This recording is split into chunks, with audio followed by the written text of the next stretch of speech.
दिल्ली में कोरोना का प्रकोप अपनी चरम सीमा पर है। हालात भयानक होते जा रहे हैं। बीते 24 घंटे में 1875 नए कोरोना पॉजिटिव केस सामने आए और 60 से अधिक लोगों की मृत्यु हो गई। दिल्ली में आंकड़े 34,000 हो गए हैं।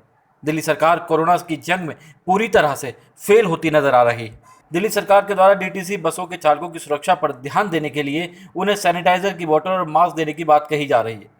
शायद सरकार का मानना है कि इससे चालकों की सुरक्षा हो जाएगी, लेकिन इस बात में कितनी सच्चाई है इसके संबंध में जब टोलवा के अध्यक्ष संजय बाटला से बात की गई तो उन्होंने दिल्ली सरकार के इस विचार और नियत पर सैकड़ों सवाल खड़े कर दिए।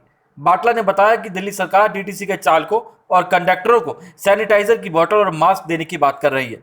सैनिटाइजर की बोतल तो नहीं मिली, लेकिन चालकों को एक ही मास्क देकर उसे ही धोकर इस्तेमाल करने के लिए बार बार कहा जा रहा है। बाटला ने कहा कि दिल्ली में अधिकारियों के सरकारी वाहन चलाने वाले चालक, डीटीसी के चालक यदि कोरोना से संक्रमित हो जाते हैं तो उसकी जिम्मेदारी क्या सरकार लेगी?